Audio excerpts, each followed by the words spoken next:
സൗഹൃദം ഏത് പരിധിവരെയാകാം, എങ്ങനെയൊക്കെ സൗഹൃദമാകാം? പ്രത്യേകിച്ച് ആണും പെണ്ണും തമ്മിലുള്ള സൗഹൃദം, അല്ലെങ്കിൽ ആണും ആണും തമ്മിലുള്ള സൗഹൃദം, ഇതെപ്പോഴും ചോദ്യചിഹ്നമാണ്.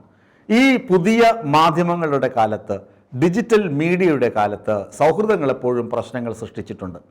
നമുക്കറിയാം, ആണും ആണും തമ്മിലുള്ള സൗഹൃദങ്ങൾ പ്രശ്നങ്ങൾ സൃഷ്ടിക്കുന്നതിനേക്കാൾ ഒരു ആണും പെണ്ണും തമ്മിലുള്ള വഴിവിട്ട ബന്ധങ്ങൾ, ആ സൗഹൃദം ഒരുപാട് പ്രശ്നങ്ങൾ സൃഷ്ടിച്ചിട്ടുണ്ട്.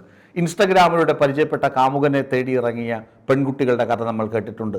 പെൺകുട്ടികളെ തേടിയിറങ്ങിയ കാമുകന്മാരുടെ കഥ കേട്ടിട്ടുണ്ട്. എത്രയോ കോമഡി സ്കിറ്റുകളായും ട്രോളുകളായും നമ്മളെ ചിരിപ്പിച്ചുകൊണ്ടുള്ള പല വീഡിയോകളും നമ്മൾ കണ്ടിട്ടുണ്ട്. പക്ഷേ അതിന് പിന്നിലെ പല വേദനിപ്പിക്കുന്ന സംഭവങ്ങളും നമ്മൾ അറിഞ്ഞുകൊണ്ടേയിരിക്കുന്നു. ദിനംപ്രതി അത്തരം വാർത്തകൾ വരുന്നു. ഇപ്പോഴുള്ള ഒരു വാർത്ത സംഭവിച്ചത് നമ്മുടെ നാട്ടിലല്ല എങ്കിൽ പോലും നമ്മുടെ അയൽനാട്ടിലാണ്, കർണാടകയിലാണ് സംഭവിച്ചത്. ഒരാഴ്ചത്തെ പരിചയം, വെറും ഒരാഴ്ചത്തെ പരിചയം കൊണ്ട് ഭർത്താവിനെ ഉപേക്ഷിച്ചിട്ട് ഒരു പെണ്ണ്, ഒരു ഭാര്യ കാമുകൻ്റെ കൂടെ ഇറങ്ങിപ്പോവുകയാണ്. കാമുകൻ എന്ന് പറഞ്ഞാൽ വെറും എഞ്ചിനീയറിംഗ് ബിരുദധാരി. അയാൾ ഫേസ്ബുക്കിലൂടെ പ്രീതി എന്ന് പറയുന്ന ഒരു യുവതിയെ പരിചയപ്പെടുന്നു. പ്രീതി വേറൊരാളുടെ ഭാര്യയാണ്. ഇക്കഴിഞ്ഞ തിങ്കളാഴ്ച പ്രീതി ഈ എഞ്ചിനീയറിംഗ് ബിരുദധാരിയായ പുനീത് ഗൗഡയെ കാണാൻ വേണ്ടി അയാൾ പറഞ്ഞ സ്ഥലത്ത് എത്തുന്നു. ഒരാഴ്ചത്തെ പരിചയം നിങ്ങൾ ആലോചിക്കുക. വെറും ഒരാഴ്ച ഫേസ്ബുക്കിലൂടെ ഫ്രണ്ട് റിക്വസ്റ്റ് കൊടുക്കുന്നു, പരിചയപ്പെടുന്നു. പരിചയപ്പെട്ടിട്ട് അവർ ചാറ്റ് ചെയ്യുകയോ പരസ്പരം ഫോൺ ചെയ്യുകയോ ഒക്കെ ചെയ്തിരിക്കാം. വിളിച്ച് വരുത്തുന്നു. പുനീത് ഗൗഡയുടെ ഫാം ഹൗസിൽ വെച്ച് അവർ മീറ്റ് ചെയ്യുന്നു. അവർ ആദ്യ കൂടിക്കാഴ്ചയിൽ തന്നെ പരസ്പരം വഴക്കിടുന്നു എന്നാണ് പോലീസ് പറയുന്നത്. ആദ്യ കൂടിക്കാഴ്ചയിൽ തന്നെ പരസ്പരം വഴക്കിടുന്നു. ഒന്നുകിൽ രണ്ട് കാര്യങ്ങളിലായിരിക്കാം.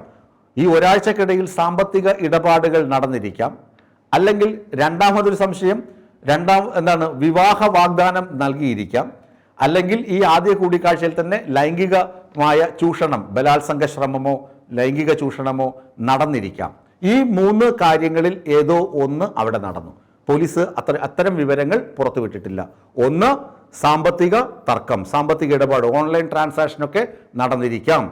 2, ലൈംഗികമായ ഇടപെടൽ, ബലാത്സംഗ ശ്രമമോ അങ്ങനെ എന്തെങ്കിലും നടന്നിരിക്കാം. 3, വിവാഹ വാഗ്ദാനം അങ്ങനെ എന്തെങ്കിലും നൽകിയിരിക്കാം.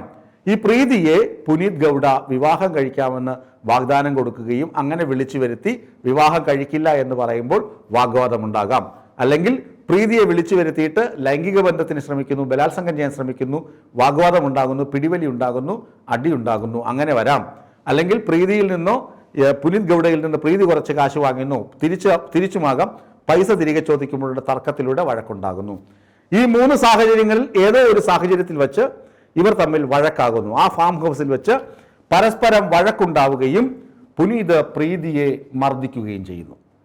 മർദ്ദനത്തിൽ പ്രീതി ബോധം കെടുന്നു. പിന്നീട് ബോധം തെളിയുമ്പോൾ വീണ്ടും മർദ്ദിക്കുന്നു. ഒടുവിൽ പ്രീതി കൊല്ലപ്പെടുന്നു. വീട്ടമ്മയാണ്. ആലോചിച്ച് നോക്കുക, ഒരാഴ്ചത്തെ പരിചയം, ഒരു പരിചയവുമില്ലാത്ത ഒരുത്തനോട് ഫേസ്ബുക്കിലൂടെ പരിചയപ്പെടുന്നു. എന്നിട്ട് അവൻ പറയുന്നത് കേട്ട് അവൻ്റെ ഫാം ഹൗസിൽ ചെന്ന് കയറുന്നു. എന്നിട്ട് അവനുമായി വഴക്കുണ്ടാകുന്നു. അവൻ്റെ അടിയേറ്റ് മരിക്കുന്നു. മരിച്ചു കഴിഞ്ഞപ്പോൾ അവൻ ഈ ബോഡി എടുത്ത് അവൻ്റെ കാറിൻ്റെ ഡിക്കിയിലിടുന്നു. എന്നിട്ട് കുറച്ചകലെയുള്ള KR പേട്ട എന്ന സ്ഥലത്തെ മറ്റൊരു ഫാം ഹൗസിലേക്ക് കൊണ്ടുപോകുന്നു. അവിടെ കുഴിച്ചു മൂടുന്നു. തിങ്കളാഴ്ചയാണ്, ഇക്കഴിഞ്ഞ തിങ്കളാഴ്ചയാണ് ഇതൊക്കെ നടന്നത്. 15 ദിവസമായിട്ടുള്ളൂ. തിങ്കളാഴ്ച ഇങ്ങനെ സംഭവിക്കുന്നു. തിങ്കളാഴ്ച രാവിലെയാണ് പ്രീതി വീട്ടിൽ നിന്ന് പോകുന്നത്. തിങ്കളാഴ്ച വൈകുന്നേരത്തോടുകൂടി ഈ കുഴിച്ചടക്ക് ഉൾപ്പെടെയുള്ള കാര്യങ്ങൾ നടന്നു. ഭർത്താവ് ഭാര്യയെ കാണാനില്ല എന്ന് പറഞ്ഞ് അന്നേ ദിവസം തന്നെ പോലീസിൽ പരാതിപ്പെടുന്നു. പോലീസ് പരാതി സ്വീകരിക്കുന്നു. അന്വേഷണം ആരംഭിക്കുന്നു. അന്വേഷണം ആരംഭിച്ച ഈ പ്രീതിയുടെ കോൾ റെക്കോർഡുകൾ, ഫോണിൻ്റെ ലൊക്കേഷൻ, ഫോൺ ഡാറ്റ ഒക്കെ സൈബർ പോലീസിൻ്റെ സഹായത്തോടെ പരിശോധിച്ചപ്പോൾ പ്രീതി അവസാനം എത്തിയത് ഈ പുനീത് ഗൗഡയുടെ ഫാമിലാണെന്ന് മനസ്സിലാകുന്നു. പിന്നെ ഇവരുടെ മൊബൈൽ ഫോണുകൾ പുനീതിൻ്റെയും പിന്നെ പ്രീതിയുടെ മൊബൈൽ ഫോണുകൾ പരിശോധിച്ചപ്പോൾ അതിൽ നിന്ന് ഇവരുടെ ചാറ്റ് റെക്കോർഡുകൾ, ഇവർ സംസാരിച്ചതിൻ്റെയും ഇവരുടെ മെസ്സേജ് അയച്ചതിൻ്റെയും ഒക്കെ വിവരങ്ങൾ കിട്ടുന്നു. അങ്ങനെ പ്രീതി പുനീത് ഗൗഡയുടെ ഫാം ഹൗസിൽ എത്തിയതായി സ്ഥിരീകരിക്കുന്നു. പിന്നീടാണ് ഈ പുനീതിനെ പോലീസ് ചോദ്യം ചെയ്യുന്നത്. ചോദ്യം ചെയ്തതിൽ നിന്ന് പുനീതും പ്രീതയും തമ്മിൽ അടുപ്പമായിരുന്നു. ഒരാഴ്ചയായി പരിചയപ്പെട്ടിട്ട് പുനീതിനെ കാണാൻ പ്രീതി വന്നിരുന്നുവെന്നും പ്രീതി കൊല്ലപ്പെട്ടുവെന്നും പോലീസ് മനസ്സിലാക്കുന്നു.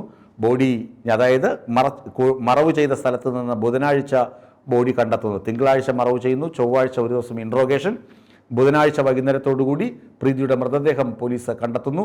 അന്ന് തന്നെ പുനീതിനെ പോലീസ് അറസ്റ്റ് ചെയ്യുകയും ചെയ്തു. ഇതാലോചിച്ച് നോക്കുക, വെറും ഒരാഴ്ചത്തെ സൗഹൃദം വഴിവിട്ട ബന്ധത്തിലേക്കും വഴിവിട്ട സാമ്പത്തിക ഇടപാടുകളിലേക്കോ മറ്റ് ബന്ധങ്ങളിലേക്കോ പോവുകയും കൊലപാതകത്തിൽ കലാശിക്കുകയും ചെയ്യുന്ന അവസ്ഥ. ഇതാണ് ഞാൻ പറഞ്ഞത്, സൗഹൃദങ്ങൾ പലപ്പോഴും നല്ലതാണ്, പക്ഷേ ഈ വഴിവിട്ട സൗഹൃദങ്ങൾ, ഡിജിറ്റൽ യുഗത്തിലെ സൗഹൃദങ്ങളൊക്കെ പലപ്പോഴും അപകടങ്ങളിലേക്കാണ് മനുഷ്യരെ തള്ളിവിടുന്നത്. പ്രീതയ്ക്കും സംഭവിച്ചത് അത്തരത്തിലുള്ള ഒരു അപകടം തന്നെയാണ്.